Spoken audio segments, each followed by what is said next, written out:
Audio Jungle.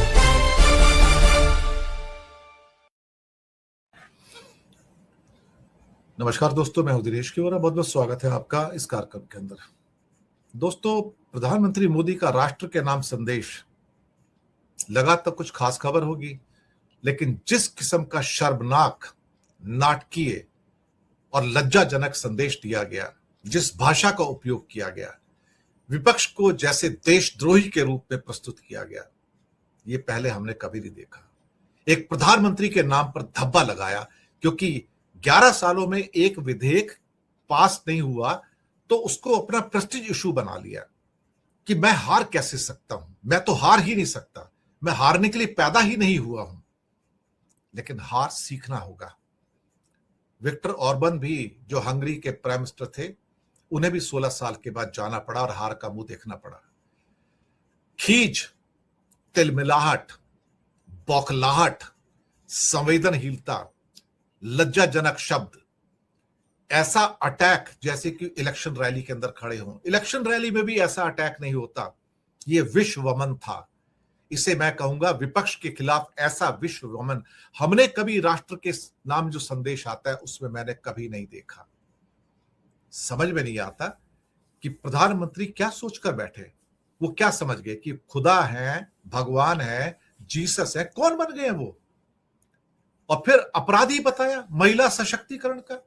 नारी वंदन अधिनियम तो पास हो चुका था 3 साल पहले। अगर नहीं लागू किया तो अगर कोई अपराधी है तो प्रधानमंत्री मोदी है उसको लागू ना करने के कारण। और नाम ले लेके Congress, DMK, TMC, Samajwadi party कि इन्होंने महिलाओं के सपनों को निर्ममता से कुचला।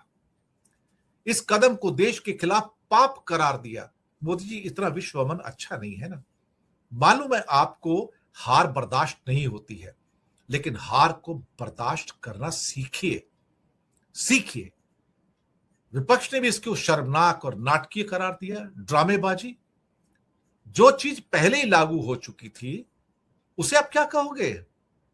आप दरअसल डीलिमिटेशन को देखा जाए तो उसका नारी वंदन बिल को एक आवरण के रूप में आप इस्तेमाल करना चाहते थे।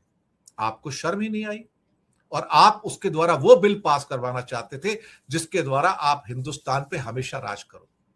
इसके द्वारा हिंदुस्तान के अंदर आप डीलिमिटेशन कमीशन स्थापित करना चाहते थे।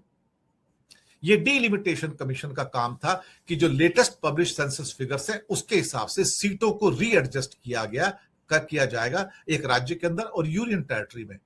यानी कि हर सेंसस के बाद सीटें बदलती रहेंगी हर राज्य के अंदर, प्लस जो बाउंड्रीज होंगी उसको भी रीड्रॉ किया जाएगा। यहां पर 850 सीटों की बात थी और यह भी कहा गया था इस बिल के अंदर कि डीलिमिटेशन कमीशन जब उसका एक बार ऑर्डर आ गया और गैजेट में आ गया तो इसको किसी कोर्ट ऑफ लॉ के अंदर भी चैलेंज नहीं किया जा सकता है।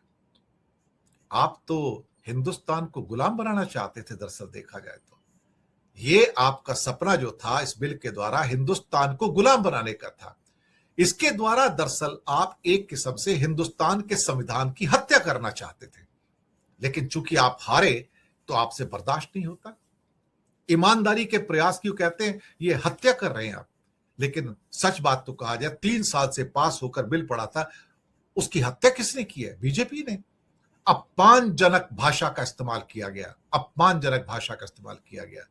मुझे लगता है कि यह पक्षपाती भी भाषण था, यह ड्रामेबाजी थी, ये हताशा थी और ये विश्ववमन था एक किस्म से। ये डीलिमिटेशन का बिल पास करवाना था, ये कोई नारी वंदन का बिल नहीं था, वो तो पहले पास हो चुका था। Modi ji, we are ashamed that you are our prime minister. We are ashamed that a person like you is our prime minister.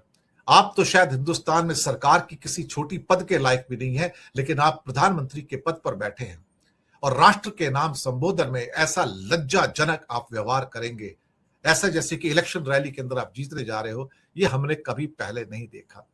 राष्ट्र के नाम संदेश में भी आप पॉलिटिक्स करने से बाज नहीं आए और इतनी गंदी, इतनी गिरी हुई और इतनी विभत्स पॉलिटिक्स। मैंने कहा we are ashamed of you. विपक्ष के खिलाफ ऐसा विश्ववमन हमने कभी राष्ट्र के नाम संदेश में नहीं देखा। आपका पूरा का पूरा उच्चारण जो था वो शर्मनाक था, लज्जाजनक था, संवेदनहीन था और शायद एक प्रधानमंत्री पद के लायक तो कतई भी नहीं था। We are ashamed of you mister prime minister, we are ashamed of you. शुक्रिया आपका बहुत।